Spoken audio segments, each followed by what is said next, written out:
세 가지 시선의 의미라는 제목으로 함께 말씀을 나누겠습니다. 시선은 아주 다양합니다. 사람들은 각기 자기의 시선이 옳다고 생각합니다. 내가 보는 게 맞아. 내가 본 것이 틀림없어. 내가 본 것이 정확해. 이렇게 생각할 때가 많습니다. 그러나 우리의 시선보다는 성경적으로 어떻게 보는 게 옳을 것인가, 성경적인 시선을 가지는 것이 굉장히 중요합니다. 그래서 성경적인 시선을 가질 때 우리는 뭐라 그러냐면 성숙된 신앙을 가졌다, 성숙된 신앙을 소유했다, 이렇게 말하는 거예요.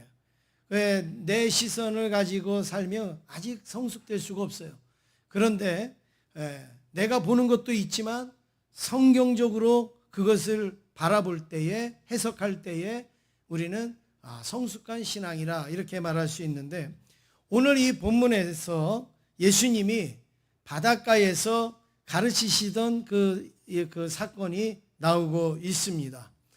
여기서 바닷가라고 하는 것은 모래사장이 많은 그런 어떤 해변, 해수욕장 같은 그런 바닷가가 아닙니다.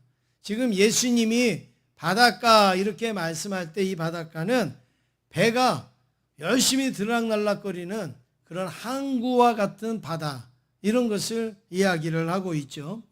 배가 열심히 들락날락거리니까 뭐가 많습니까? 고기도 많고 사는 사람도 있고 파는 사람도 있고, 그러다가 보니까 거기에 돈이 많이 이렇게 돌게 되고 경제적으로도 풍부하게 되고, 그러다가 보니까 어떻게 해요? 세금 걷기가 딱 좋은 거죠.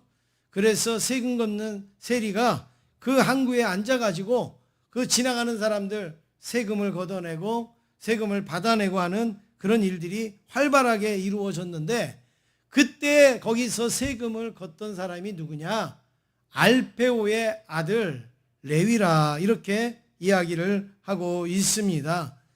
이 알페오의 아들 레위가 열심히 세금을 걷고 있습니다. 사람들은 그 알페오의 아들 레위를 보면서 뭐라고 하겠습니까? 또 돈 걷겠네, 또 돈 뺏기겠네, 돈 뜯기겠네, 아유 저 언제나 안 올까, 이러면서 또 피해가기도 하고 숨기도 하고 그럴 거예요.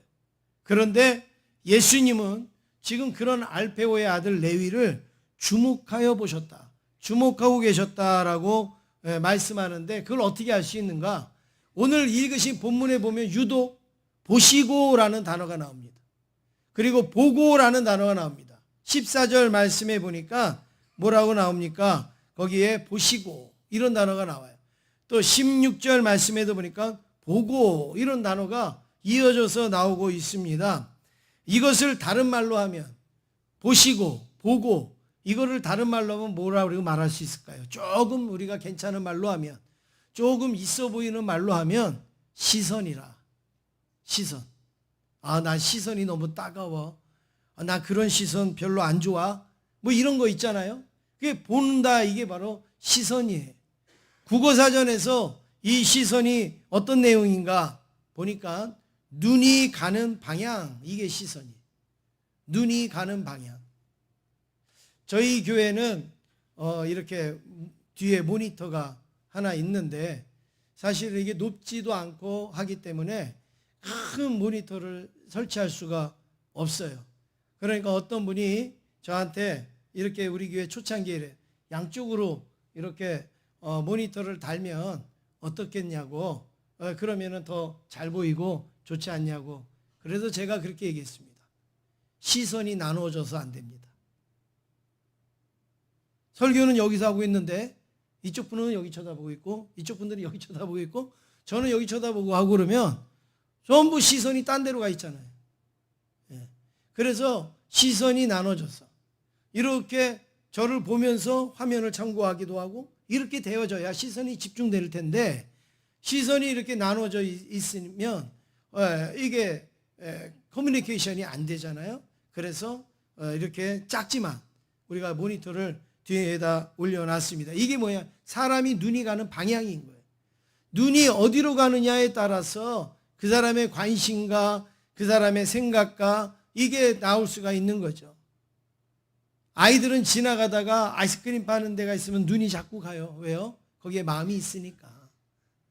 여자분들은 지나가다가 예쁜 옷이 걸려 있는 걸 보면 자꾸 거기에 눈이 가요. 그 옷에 마음이 있으니까. 그 시선은 그 사람의 마음과 그 중심이 그 시선으로 나타나는 거고, 그 시선으로 마음과 중심이 움직이게 되는 것이죠. 그래서 이 시선은 보는 방향에 따라서도 달라요. 또 누가 보느냐에 따라 달라요. 엄마가 보느냐 아이가 보느냐에 따라 달라요. 남편이 보느냐 아내가 보느냐에 따라서도 달라요. 어른이 보느냐 아이가 보느냐, 여성이 보느냐 남성이 보느냐에 따라서 똑같은 장소에서 똑같은 환경인데 다르단 말이죠. 이거를 증명해 주는 하나의 연구가 있습니다. 동양인의 사고와 동양인의 시선과 서양인의 시선이 다르다 이거예요. 생긴 것만 다른 게 아니에요. 색깔만 다른 게 아니라 동양인의 시선, 서양인의 시선이 다르다는 거예요. 그러니까 예를 들어서 동양인의 시선을 가지고 서양인한테 뭐 물건 팔라 그러면 안 되겠죠. 서양인의 시선을 가지고 동양인한테 물건을 팔면은 안 먹히겠죠.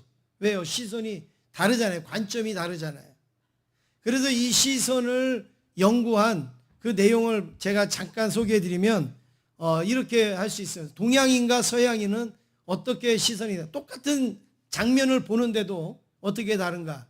1번 사진을 보면 1번 사진에 보면 여기 가운데 이자라고 쓰인 남자가 있죠.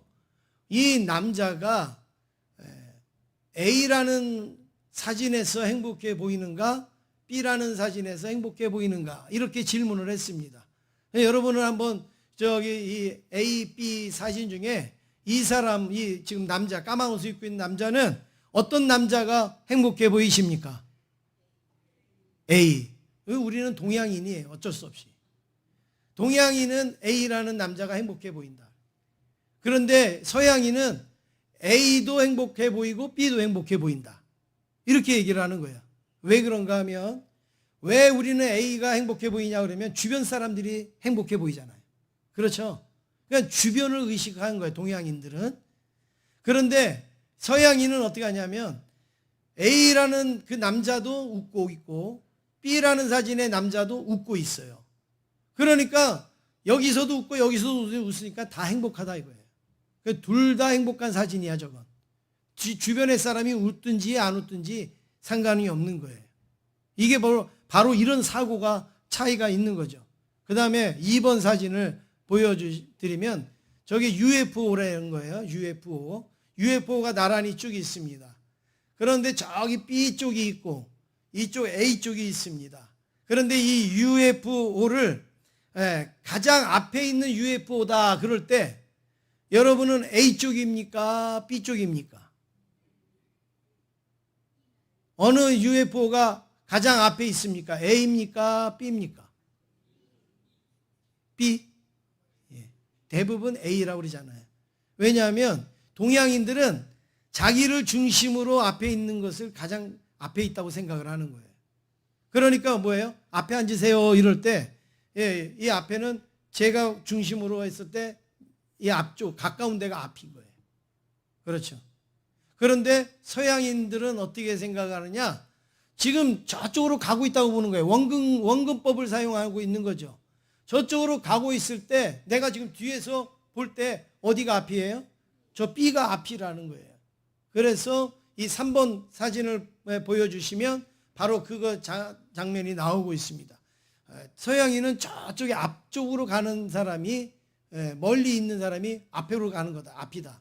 그리고 크게 보이는 사람이 맨 뒤니까 크게 보인다 이거죠. 근데 동양인은 아니에요. 맨 앞쪽에 있는 그 사람 중심으로 앞에 있다 이렇게 얘기를 하는 거죠. 그 다음에 4번 사진을 보여드리면 지금 하늘에 풍선이 떠 있어요. 저 풍선이 왜 떠 있을까? 왜 떠 있을까? 저 풍선이 왜 떠 있다고 생각하세요? 네? 바람이 부니까. 이렇게 대답을 해주시면 제가 얼마나 감사한지 몰라요. 아주 동양인의 사고로 딱 말씀을 하신 거예요. 동양인은 바람이 불어서 가만히 있던 풍선이 떴다 이렇게 생각을 하는 거죠. 그런데 서양인들은 어떻게 생각하느냐? 풍선이 이렇게 바람이 쑥 빠지면서 지가 날아가는 거다 이렇게 보는 거예요. 그러니까 동양인은 뭐예요? 주변의 영향을 받아서 풍선이 뜬다. 서양인은 어떻게 해요? 자기가 이걸 잘 못 묶어서 바람이 빠짐으로 인하여서 추진력으로 지금 날아가고 있다. 이렇게 이해를 하는 거예요. 그러니까 여러분 지금 사진 3장을 가지고도 굉장히 다르죠. 동양적인 사고와 서양적인 시선이 굉장히 다른 거예요. 완전히 반대잖아요. 막 저기는 여기가 앞이라 그러고 여기가 앞이라 그러고 이거는 바람 때문에 날아간다 그러고 이거는 뭐 자기가 날아간다. 지금 이런 일이 있는 것이죠. 여기 우리가 결론으로 볼 때 서양인은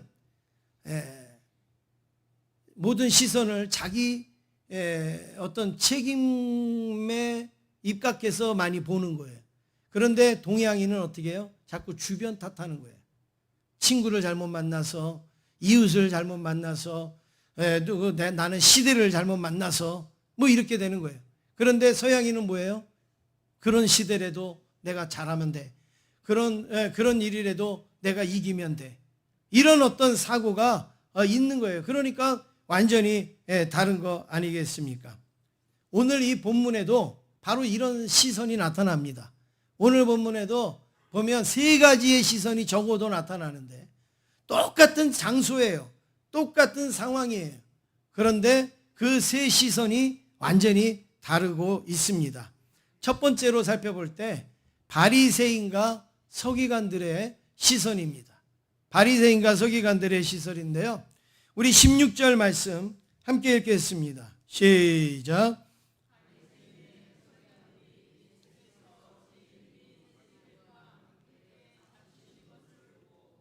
그의 제자들에게 이르되 어찌하여 세리 및 죄인들과 함께 먹는가? 지금 바리새인이 예수님이 지금 세리와 함께 밥을 드시고 계셨는데 그 바리새인이 뭐라고 얘기하냐면 어찌 죄인들과 함께 밥을 먹는가 이렇게 이야기했습니다. 세리하고 밥 먹는데 레위하고 밥 먹는데 바리새인들은 예수님을 비판합니다. 그 당시에는 죄인들과 노는 것도 안 돼요. 죄인들과 밥 먹는 것도 안 돼요. 그런데 예수님은 말씀으로는 뭐라 그래요? 뭐 의를 위하여서 핍박을 받는 자 막 이렇게 말씀을 하시면서 지금 하는 걸 보면 죄인들과 함께 밥 먹고 식사하시고 계시거든요. 그러니까 막 지금 비난을 하고 있습니다. 이 바리새인과 서기관들은 왜 예수님이 죄인과 함께 식사를 한다고 말을 하고 있죠? 레위를 뭐로 봤기 때문에요? 죄인으로 봤기 때문에. 레위를 죄인으로 본 거예요. 그런데 그 죄인인 레위와 예수님이 같이 밥을 먹으니까 죄인과 함께 식사를 한다. 그런데 사실 예수님은 바리새인과 서기관들을 죄인으로 봤어요. 레위를 죄인으로 보지 않았어요. 예수님은 바리새인 보고 맨날 죄인이다. 너희들은 회칠한 무덤이다. 막 이러면서 외식하는 자들이라 독사의 새끼들아 이러면서 예수님은 바리새인들에게 죄인이라고 그랬지 세리에게 죄인이라고 그러시지 않았단 말이에요. 그런데 이들은 레위를 죄인이라 부르고 있습니다. 여러분 아이들이 놀 때에 어떻게 놉니까? 아이들은 유치하게 놀잖아요. 그래서 아이라고 그러잖아요. 아이가 어떻게 놉니까? 막 서로 메롱메롱 이러고 놀리고 막 이렇게 하다가 나중에 이제 질 것 같으면 뭐라고 얘기해요? 돼지 눈에는 뭐만 보인다고요? 아이 안 키워보셨어요? 돼지 눈에는 뭐만 보여요? 예? 어려워요? 우리 아이들이 그러잖아요. 야, 바보야 그러면 바보 눈에는 뭐만 보여요? 그래 그렇게 해야지 이제 알아들으세요? 예. 이 돼지야 그러면은 돼지 눈에는 뭐만 보인다고요? 돼지만 보인다고. 예.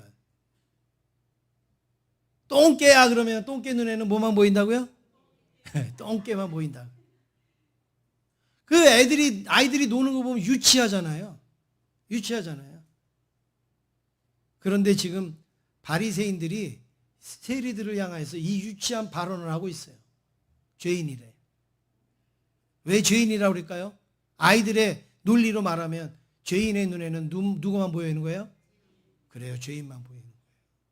근데 여러분 한번 이거는 그냥 여담이지만 진짜 돼지 눈에는 돼지만 보일까요? 사람도 보일 거 아니에요. 그렇죠. 그러니까 맞지 않는 얘기예요. 그런데 그 어거지를 부리기 위해서 하는 이야기지 사실은 맞지 않는 얘기예요.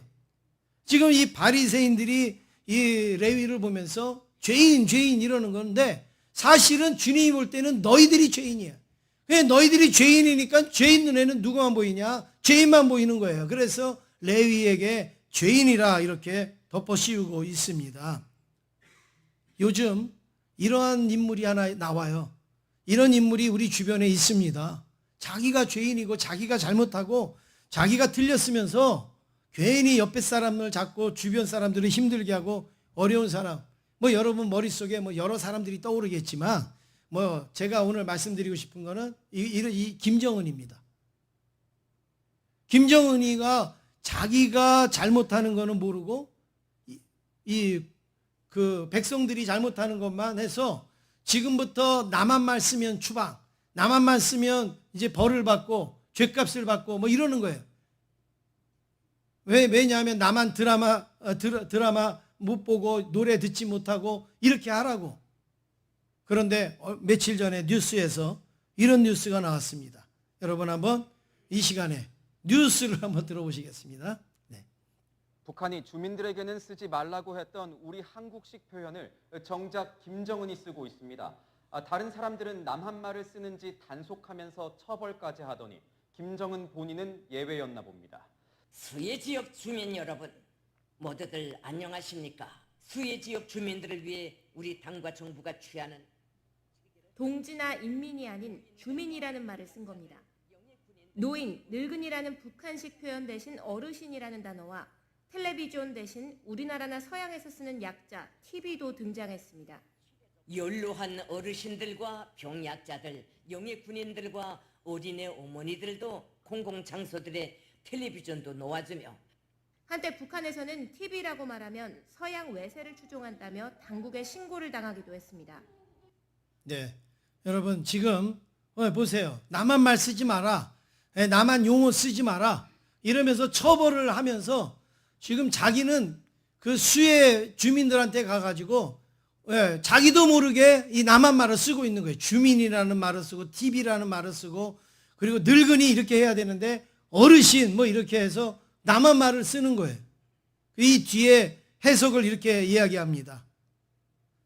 김정은이도 드라마를 보니까 김정은이도 우리나라 노래를 들으니까 자기도 모르게 그 단어가 익숙해지는 거예요. 자기도 모르게 그 표현이 자연스럽게 나오는 것이죠.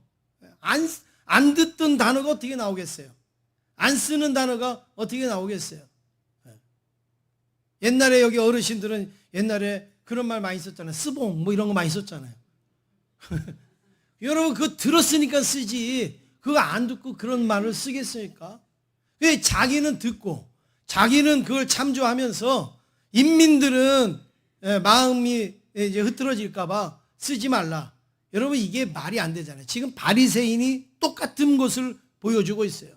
자기들은 더 큰 죄인이고 자기들은 더 큰 잘못을 저지르고 있으면서 지금 이 레위에게는 죄인, 예수님이 죄인과 함께 밥을 먹네? 예수님이 죄인과 함께 식사를 하네. 이 바리새인의 시선이 뭡니까? 누구의 죄만 들춰내고 허물만 들춰내고 누구의 잘못만 들춰내면 그게 다 바리새인의 시선이에요. 예수님이 올 때는 자기들이 더 큰 죄인인데. 두 번째로 레위의 시선이 나옵니다. 레위의 시선이 나오는데 14절 말씀 다시 한번 읽겠습니다. 14절입니다. 시작. 또 지나가시다가 알페오의 아들 레위가 세간에 앉아 있는 것을 보시고 그에게 이르시되 나를 따르라 하시니 일어나 따르니라. 지금 예수님이 지나가시다가 누구를 보셨다고요? 알페오의 아들 레위가 세간에 앉아 있는 걸 보셨어요. 그런데 지금 본 거는 레위가 예수님이 보셨다고 그러는데 여기에 보니까 예수님이 나를 따르라 그랬어요. 근데 레위가 예수님을 봤다라는 표현이 있어요, 없어요? 없어요. 성경에 없어요. 그런데 저는 레위의 시선이라 지금 제가 이렇게 말씀드리는 것은 레위가 예수님을 봤다라는 표현은 없지만 예수님을 보지도 않고 어떻게 따라갑니까? 예수님을 보지도 않고 어떻게 일어나서 그 세간의 그 자리를 버리고 어떻게 따라갑니까? 여기서 따랐다라는 것은 큰 길까지 따라갔다는 얘기가 아니에요. 대문 앞에까지 그냥 따라갔다는 얘기가 아니에요. 그냥 자기의 모든 생활을 내려놓고 이제 나는 예수님의 제자입니다.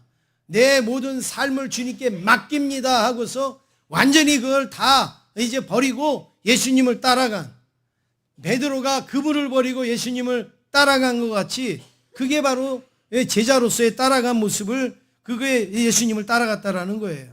그러면 여러분 그렇게 따라가는데 보지도 않고 따라가겠어요? 다 봤죠. 예수님을 봤죠. 세간에 앉아서 그 세금을 계산을 하면서도 예수님이 자기를 주목하듯이 자기도 예수님을 주목을 하고 있었습니다. 그 세관의 자리가 얼마나 좋은 자리에, 가만히 있으면 돈이 막 들어오고 가만히 있으면 사람들한테 큰 소리 막 빵빵 칠 수 있는 그런 자리인데 그걸 놓고 예수님을 따라갔다라는 것은 다 자기도 보는 게 있었던 거예요. 다 자기도 예수님을 보고 있었던 거죠. 그런데 레위가 예수님을 따라가자 어떤 일이 생겼어요? 그냥 먹고 사는 문제가 해결됐어요? 그냥 뭐 자는 문제가 해결됐습니까? 그냥 좀 좋은 그냥 유익을 좀 얻었습니까? 아니에요. 레위가 예수님을 따라가자 예수님의 제자가 됩니다. 그리고 그 인생이 바뀝니다. 완전히 변화가 됩니다. 생각도 변화되고 말도 변화되고 생활이 변화됩니다. 아마 레위는 그래도 그 중에서 공부 좀 한 사람일 거예요. 돈 세고 계산하고 하려면 공부 좀 해야 되잖아요. 그리고 레위를 하다가 보니까 돈도 많았을 거예요. 그리고 세리장이라고 하니까 그리고 지위도 있었습니다. 그런데 주변의 사람들이 자기를 뭐라고 그러냐? 도둑놈, 나쁜 놈, 죄인, 못된 놈, 우리의 등을 쳐먹는 사람, 막 이렇게 이야기했을 때 레위가 얼마나 그 겉으로 보기에는 괜찮아 보이지만 속으로는 얼마나 고독이 했고 그리고 갈등이 있고 그리고 아픔이 있고 그리고 힘들었겠습니까? 그런데 이 레위가 누구를 보게 됐느냐? 예수님을 보게 된 거예요. 예수님에게 시선이 꽂힌 거예요. 그러자 예수님이 따르라 할 때 따르게 되고 그리고 예수님을 따라가서 제자로 섬기면서 그의 목적도 바뀌고 삶도 바뀌고 이 땅에서 어떻게 하면 내가 잘 살까 했던 이런 삶을 살던 레위가 이제 천국의 소망을 두고 복음을 전하는 그런 제자로서 삶을 살게 되었습니다. 여러분, 레위는요, 그 시선이 바리새인들이나 서기관들한테 있는 게 아니라 예수님에게 갔기 때문에 예수님의 제자가 될 수 있었고 그리고 변화가 될 수 있었던 사실입니다. 오늘 우리도 마찬가지입니다. 우리는 자꾸 예수를 믿으면서도 자꾸 우리의 시선이 다른 데로 갑니다. 우리의 시선이 구원도 없고 은혜도 없고 축복도 없고 믿음도 아닌 그런 데 자꾸 우리의 시선이 갑니다. 여러분, 그것은 바리새인과 같은 모습이에요. 우리는 누구를 바라봐야 되느냐? 예수님을 바라봐야 되죠. 예수님에게 우리의 시선이 가야 되죠. 세 번째로 예수님의 시선을 우리는 볼 수 있습니다. 14절 말씀에 아까 읽었던 듯이 알페오의 아들 레위가 세간에 앉아있는 것을 보셨다. 누가 보셨다고요? 예수님이 보셨다. 예수님이 세간에 앉아있는 걸 보셨다. 마찬가지입니다. 여러분이 지금 책상에 앉아서 뭐 공부하시는 것도 예수님이 보실 거고 여러분이 어떤 자판에 앉아서 장사하는 것도 예수님이 보실 거고 여러분들이 어디 사업하시는 것도 아마 다 보실 거고, 여러분들이 어디서 낮잠을 자고 있는 것도 아마 예수님은 다 보고 계시겠죠. 근데 여기서 보신다라는 단어가 뭐냐? 주목한다 이거예요. 주목한다. 아주 세밀하게, 아주 정밀하게 하나도 빼놓지 않고 주목해서 바라보시고 계신다. 그게 누구냐? 바로 알페오의 아들 레위, 세리인 레위를 예수님이 주목하고 계십니다. 그 당시에 이스라엘은 로마의 식민지라는 걸 다 알고 계시죠. 그래서 이 로마 사람들이 이 이스라엘 백성들에게 세금을 걷어내는데 교묘한 방법으로 걷어냅니다. 어떻게 걷어내느냐? 로마에서 그 세금을 걷는 사람을 보내는 게 아니에요. 보내면 어떻게 될까요? 저 로마에 세금쟁이가 왔다. 그리고 몰래 아무도 안 보는 데 가서 때려 죽일 수도 있잖아요. 그러니까 로마 사람을 안 보냅니다. 그 대신 유대인들 중에서 똑똑한 사람, 유대인들 중에서 말 잘 듣는 사람, 유대인 중에서 조금 이렇게 할 수 있는 사람을 뽑아갖고 네가 세리해. 그리고 권한을 줍니다. 그리고 세금을 걷게 합니다. 그리고 세금을 이만큼 걷어서 내라 이야기합니다. 그리고 그 이상은 네가 알아서 해. 그 이상은 네가 알아서 해. 50만 원 세금 걷어. 그리고 로마에다가 50만 원 세금 내. 알았지? 그런데 그 이상 걷는 거는 내가 말하지 않아. 그건 네가 알아서 해. 만약에 100만 원을 세금을 걷어. 근데 그 동네 사람들은 50만 원밖에 낼 수 없어요. 그러면 누가 그걸 대신 내야 돼요? 세리가 돼야 될 거 아니에요. 여러분, 그러면 그 일을 할 수 있는 세리가 누가 있겠어요? 그런데 반대로 50만 원 걷어. 그런데 그 남는 거는 네가 가져. 그러면요, 그 세리가 얼마나 좋겠습니까? 50만 원 거두라면 얼마 거둘까요? 얼마 거둘까요? 여러분 생각대로 한번 해보세요. 여러분이 세리라고 생각하고 50만 원을 거둔데 그 이상은 네가 갖고 싶은 만큼 가져. 그러면 여러분은 얼마 거두실 거예요? 네? 조금 거둬요? 더블. 예. 뭐 100만 원 걷겠죠. 그죠? 좀 욕심 더 부리면 200만 원도 걷고, 더 욕심 부리면 뭐 1000만 원도 거둘 수 있겠죠. 그거 막 자기가 다 쓰는 거예요. 그리고 말 잘 듣는 사람, 뭐 좀 이런 사람은 야, 너 깨 깎아줄게. 너는 30만 원만 내. 너 말 안 들어? 너는 200만 원 내. 그냥 자기가 법위에서 이 세리가 막 하는 거 주물럭주물럭 거리는 거죠. 그래서 사람들이 이 세리를 보면 죄인, 도둑놈, 나쁜 놈, 이렇게 이야기를 한 것이죠. 그런데 예수님은 이 세리를 보면서 그 세리의 행동은 옳지 않지만, 세리의 그 모습은 잘못되었지만 세리의 중심을 보신 거예요. 세리의 마음을 보신 거예요. 세리 안에 감춰진, 이 레위 안에 감춰진 공허함, 얼마나 외로웠겠어요. 그리고 얼마나 허전했겠어요. 그리고 얼마나 힘들겠습니까? 남들한테는 말도 못하고, 누가 와서 지나가다가도 자기 보면 침 뱉고 돌아가고 욕하고 손가락질하고, 그리고 지나가는데 좋은 차 타고 다니면 뭐 하겠고, 맛있는 거 먹으면 뭐 하겠습니까? 항상 따돌림, 외톨이, 이렇게 살지 않았겠습니까? 그 한 인간으로서의 레위, 죄인으로서의 그 레위, 자기 혼자서는 살아갈 수 없는 그 레위를 예수님이 보신 거죠. 누가 전도를 잘 하시는가? 겉모습을 보는 사람은 전도를 못합니다. 그 영혼이 불쌍하고 그 영혼이 안타까운 것을 보는 사람이 전도를 잘하는 거예요. 근데 겉모습만 보면 저 사람은 잘 사니까 전도 안 해도 되겠네.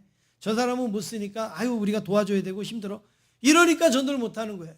그런데 그 안에 영혼, 공허하고 허전하고 정말 목적도 없이 그렇게 살아가는 그 불쌍한 영혼을 바라볼 때 전도하게 되고, 그리고 이끌게 되는 거 아니겠습니까? 바로 예수님이 그렇게 보신 거예요. 그래서 제임스 하그리브스라는 사람은 바로 이 장면, 이 레위, 세관에 앉아있는 레위를 이렇게 표현을 하고 있습니다. 레위는 바다 근처 탁자에 앉아 있었다. 그의 주위에는 돈뭉치, 회계장부, 생선들이 어지럽게 놓여 있었으나 그와 함께 마음을 나눌 만한 친구들은 없는 듯 보였다. 맞죠? 그 주변에는 아쉬운 게 없을 거예요. 막 돈뭉치도 있고 회계장부도 있고 막 여기저기서 갖다 준 막 고기도 있고 뭐 이렇겠죠. 그런데 아무도 마음을 나눠주지 않아요. 아무도 함께하지 않아요. 다 손가락질만 하고 욕만 하고 그렇게 하고 있습니다. 사람은 밥을 못 먹어도 잠을 못 자도 그리고 내가 출세하지 못해도 내 옆에 나하고 마음을 나눠줄 수 있고 나하고 같이 놀아줄 수 있고 그리고 나하고 같이 눈물 흘려줄 수 있고 웃어줄 수 있는 사람이 있으면 여러분 우리가 만족하지 않습니까? 근데 레위는 그러지 않았어요. 겉으로 볼 때는 행복한 사람 같았지만 전혀 행복한 사람이 아니었습니다. 예수님의 시선으로 볼 때 레위는 그 안에 기쁨이 없었어요. 레위 안에는 감사도 없었어요. 목적도 없고 그리고 생명력도 없었습니다. 레위의 구원이 필요한 것을 예수님은 아신 것이죠.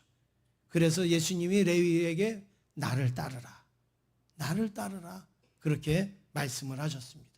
오늘 이 자리에 계신 저와 여러분도 다 예수님이 그렇게 부르시지 않았습니까? 나를 따르라. 그래서 우리가 따랐는데 레위가 즉시 일어나서 예수님을 따랐다라고 말하고 있습니다. 여기서 따랐다라는 것은 제자가 됐다. 예수님의 제자가 됐다. 지금은 죄인이지만 지금은 손가락질을 받지만 예수님은 그 안에 믿음의 가능성을 보신 거예요. 예수님은 그 안에 믿음의 열심을 보신 거예요. 그래서 레위가 나중에 어떻게 됩니까? 예수님의 제자가 되고 예수님이 돌아가신 다음에 마태복음을 쓰는 마태가 되잖아요. 그냥 예수님을 따라가지 않았으면 여전히 죄인, 세금을 걷는 사람이었겠지만 예수님을 따름으로 인하여서 예수님의 제자 마태가 되어서 마태복음을 기록하게 됩니다. 고기잡이 베드로도 마찬가지입니다. 그물을 버리고 예수님을 따름으로 예수님의 수제자가 될 수가 있었습니다. 오늘 우리도 마찬가지입니다. 예수님이 나를 따르라. 그럴 때 우리가 주님 내가 여기 있습니다. 그리고 우리가 주님을 따랐기 때문에 오늘 이 자리에 은혜의 자리에 나오시게 된 줄로 믿습니다. 오늘도 레위처럼 겉으로 보기에는 우리는 부족함이 없어 보이지만 때로는 우리 안에 외로움이 있습니다. 우리 안에 고독이 있습니다. 실망이 있습니다. 실패도 있고 낙심도 있고 좌절도 있습니다. 예수님은 우리의 그 연약함을 지금도 보고 계시면서 지금도 일으켜 주시고 그리고 힘을 주시고 은혜를 주시는 줄로 믿습니다. 사랑하는 성도 여러분, 우리에게는 바리새인의 시선이 필요하지 않습니다. 서기관의 시선도 필요하지 않습니다. 세상 사람들의 시선이 필요하지 않습니다. 우리에게는 예수님의 따뜻한 눈길이 필요하고 예수님의 시선이 우리에게 필요합니다. 예수님의 시선이 어떤 시선인가요? 오늘 17절 말씀에 잘 보여주고 있습니다. 같이 읽겠습니다. 시작.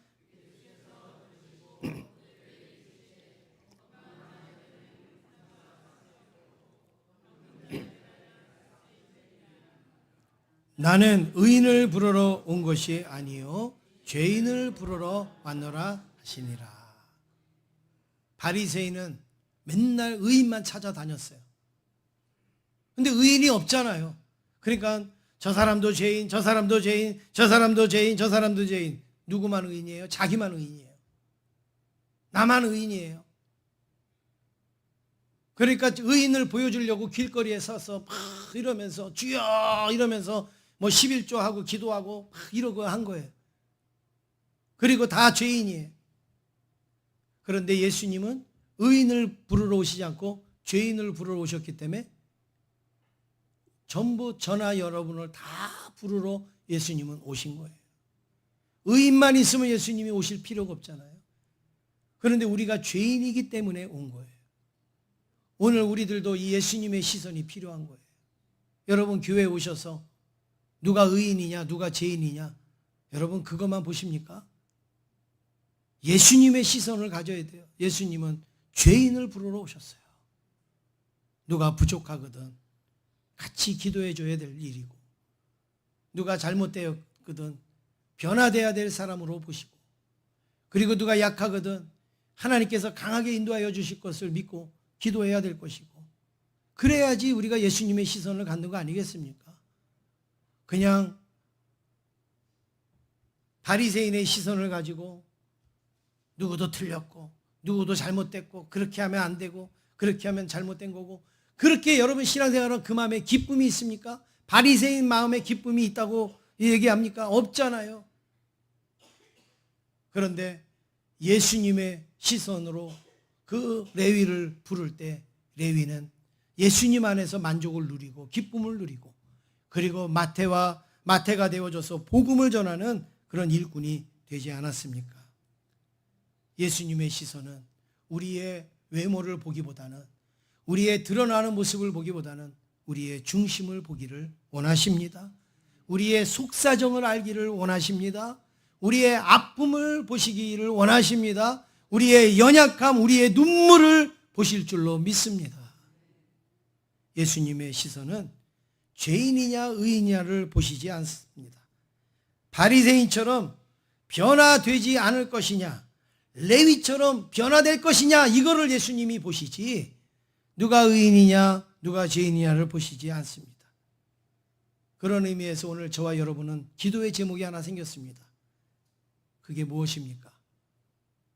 우리도 하나님, 우리도 예수님의 시선을 갖게 하여 주시옵소서. 예수님이 보는 걸 나도 보고, 예수님이 관심 갖는 걸 나도 관심 갖고, 예수님이 주목하시는 것을 나도 주목할 수 있고, 예수님이 아파하시는 걸 나도 아파하고, 예수님이 눈물을 흘리시는 것에 나도 눈물을 흘리는 예수님의 시선을 갖기를 원합니다. 이 기도의 제목이 필요할 줄로 믿습니다. 우리 옆에 있는 분하고 인사하시겠습니다. 진지하게 이렇게 인사하세요. 제 시선이 예수님 같습니까? 한번 물어보시기 바랍니다. 제 시선이 예수님 같습니까?